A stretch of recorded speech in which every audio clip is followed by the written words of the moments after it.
So, guys, I want to do a couple of videos this morning, and I want to mention that I've had a really rough weekend just around, you know, standing up for myself. And I do want to talk about it a little bit. That I was working at like the hospital this weekend. I remember like there was like this homeless guy, like the past like 2 days who's been like following me, harassing me because he wants me to go into Dunkin' Donuts and buy him, his breakfast and other things like that. So I remember like one day he was kind of getting in my face and being defensive, so I gave in and did that because I felt like it would lead to like a fight really. Like he wanted to fight me and everything like that. And then the next day, I stood up for myself. I took things a little far in my dialogue, but then somebody else did that for him. And then the third day, I was sleeping on the train really, and there was this woman who, was putting her feet on me, waking me up, and just so she can kind of get a comfortable spot really. And it was one of those things too that if I had no self control, I would just kind of like, put my feet on her really, and being like, like what the fuck really, or whatever really, um, because that's just disrespectful. But I also understand United States of America, United States of being an asshole. Because part of American culture is to be an asshole and do what you want really. And unfortunately, that's kind of like what we see a lot of in the society really. Where people just start openly disrespectful. I remember one time, I had an issue with my phone, and like I was plugging in earphones on the train really, and it was still playing like the audio. I didn't realize that, so there's this woman who was tapping me with her umbrella and being like, "Hey, stop that!" And I wanted to get up and smack her too because again, imagine if, I did the exact same thing. Somebody's wife, was having conversation. She's loud, and I took my umbrella and I started tapping her. What would you guys do? Would you guys like, hey, what the fuck? What the fuck, Byron? You don't put your hands on my fucking wife, really. But I learned like a tough lesson really about picking and choosing our battles really because sometimes unfortunately there are people like me who have bad parental figures who teach us when you are disrespected, you never stand up for yourself, you let things go really. But if you're always kind of taught that you're going to go through life just always being like disrespected by people. Like I remember like one time when I was a kid, me and my parents were eating at a fancy restaurant. So I remember my dad taking his knife and fork and just going into my food, and he elbowed my shoulder out of the way. And then like the hot food went in the back of my throat. He's like, but it's Byron, but it's Byron really. He doesn't matter, he doesn't mind. And I wanted to smack my father in the face and be like, what the fuck really? Because again, we had a younger brother, my younger brother, Jordan. What would happen if he had bacon and eggs? I took my knife and fork and I elbowed him in the face or elbowed him in the mouth and be like, no, I just wanted, he's a fat little child, really. Because I was always kind of taught that, whenever I'm disrespected by family, whenever people disrespect me, Byron has to, you know, Byron has to give in to people. I'm sorry, my chair's kind of broken a little bit. Or I remember like one time, my parents, my father had me, had me help him serve food really. So I had plates of spaghetti and meatballs and serve everybody. So I remember like serving the first person, and then I took the next plate and I put it on my placemat. And my dad did this. He took the plate and went, you know, type of thing to me. Like he's like, oh, you never do that because you need to serve everybody than yourself, really.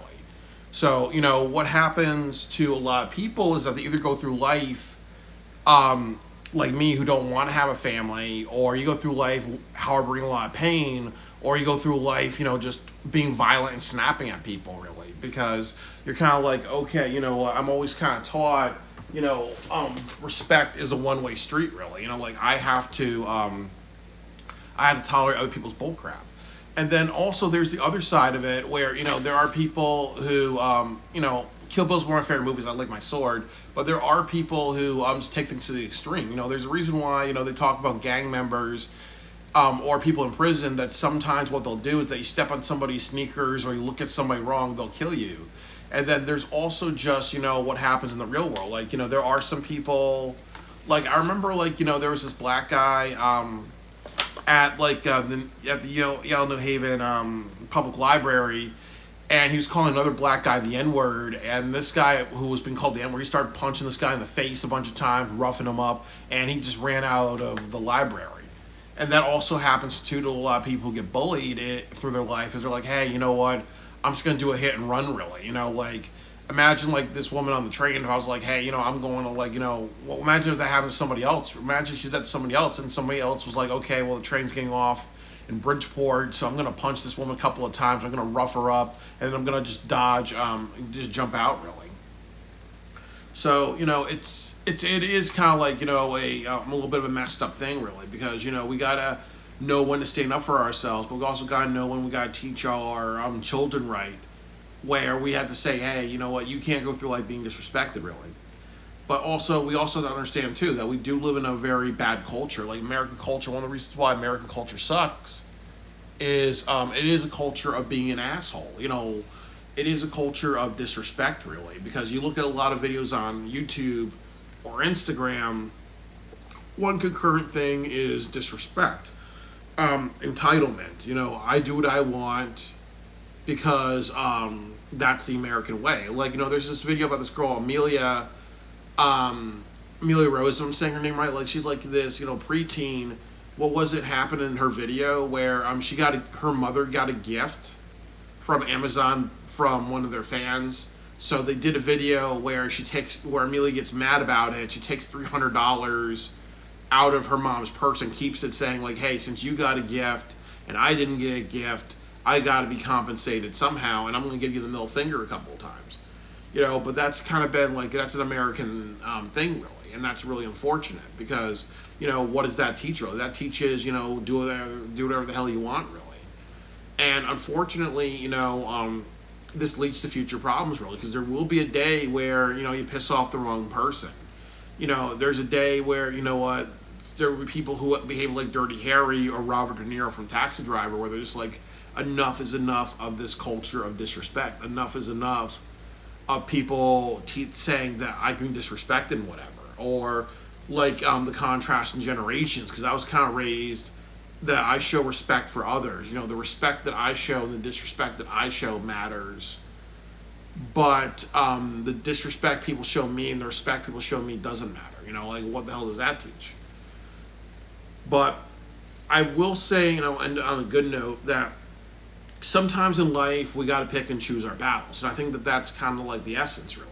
Like, I know, like, with this homeless person that I dealt with yesterday, where he was expecting like a daily, well, I'm going to, I want you to pay for my meal, Byron. So every single day I have to pay him $10, buy him $10 worth of Dunkin' Donuts, and he's gonna be like a stalker, and he's gonna like hide behind me and go behind a corner, or he's going to hide behind some buildings and do a blind spot. Like, every single time anybody walks into that Dunkin' Donuts on, like, I think 20 York Street in New Haven or 22 York Street, everybody's entitled to buy him breakfast, I'm happy that I got like a little loud and I got like a little like, you come here, there's gonna be a problem, really, because, again, there will be people that'll be like, oh, well, he's homeless, he may be mentally ill, Byron must, buy him breakfast, Byron must buy him a gift card, and like $50, really. Byron must, take him to Walgreens and buy him soap and everything like that. Oh, well, Byron needs to put him in an Uber, and we need to go to Walmart and buy him 2 pairs of shoes, really. Because what is that going to teach? Is that going to teach me to be his father, really? And this guy probably is like 20, 30, 40 years old. And mind you, I will tell you guys that I remember when I was making $70 a week, my father forbid me to go on food stamps. I remember starving. I remember having a headache. I remember drinking a lot of water. I remember sleeping. I remember like one time, like my brother had some food and I was taking some slices of it because I was hungry. My brother smacked me in the head, really, because I was taught disrespect, really. So there's been times where I've been broke, I've been destitute, and I've been told to tolerate it, and that I'm lazy because there's no jobs in Connecticut, and the only job that I had paid me like $70 a week, really. So that's just, what happens when we live in a culture of ultimately, that's what happens when we live in a culture of, okay, the respect that I show matters, and the disrespect that I show matters, but when people do the exact same thing, it doesn't matter. And that's just not good, really. And that teaches weak personalities, and that also teaches people to grow up antisocial. You can have people like me who don't want to have wife and kids because I know that I'll be knocking and smacking people around, really, because I've been raised to knock and smack people around as a form of discipline when I was a kid. Like that's the best way to motivate, a child is to smack them around a couple of times to teach them manners. When ultimately that's teaching them, hey, you know what, how you are treated doesn't matter. But how you are treated doesn't matter, but how you treat others matters. That's kind of like very fucked up, really. But yeah, sometimes like the answer is there a middle ground. Sometimes you stand up for yourself. Sometimes you let things go. Sometimes you read the room, really. And like I said, somebody panhandling or manipulating you or sneaking behind you or harassing you every single day, you got to be a little loud. You got to get on that phone, call the cops, and be like, hey, this person's doing this every single day. That's harassment. That's panhandling. That's extortion. That's all that stuff. Maybe once in a while you take a train and there are just some rude people with no manners. You may be like, hey, you know what? I may say something, or I may just move to another cart and be like, hey, I'm just moving, but you know what? But fuck you for doing that, because you know what? If I did that, that would be an issue, really. So sometimes you got to pick and choose your battles. But ultimately, like I said, you are a bad parent. You are a horrible parent if you just teach your kids to go through life and take everybody's crap, really. The same way there are some parents that teach, you got to be a hood nigga and a hood rat, and you got to just fight everybody. Or when you're disrespected, you got to like shoot somebody, So you got to pick and choose your battles. But ultimately, I made good choices this weekend where I knew when to walk away from a fight or not turn something into a fight. But I've also kind of will share to all you guys that, when you raise your children, very, very importantly, always raise them to live in a world where it's mutual respect. Everybody needs to respect them, and they need to respect everybody. Sometimes you let things go, and sometimes you don't. But when you don't, you have to gauge the situation, really. So that's all I gotta say. And as I said, really, fuck those people too. This weekend who gave me a problem because again, it's just disrespectful because, like I said, really, I put my feet on any of you guys, or I put my feet on any of your wives or your girlfriends because I want to be comfortable, on a train. You guys would knock my ass off, so you guys would knock me out, really. And if it was like my father and I was a teenager, my dad would probably grab my foot and yank me and knock me on the floor, really, to be like, hey, you know what, you show respect to other people. Even if somebody did that to me in the first place, really, So, it's like everybody hates Chris sometimes, and it makes me angry and frustrated. But that's the world we live in. It's not the United States of America. It's the United States of being an asshole to other people. And ultimately, that should motivate people to be like, we should always show respect to everybody. We can't just live in a world where it's one-sided respect. Because if we do that, like I said, we're teaching future generations to grow up to be like Amelia Rose, or we're going to teach a generation of people to grow up to be Travis Bickle from Taxi Driver, where they harbor anger from all the disrespect they're getting, and then they're going to explode in violence. So let's just learn to respect everybody appropriately and equally.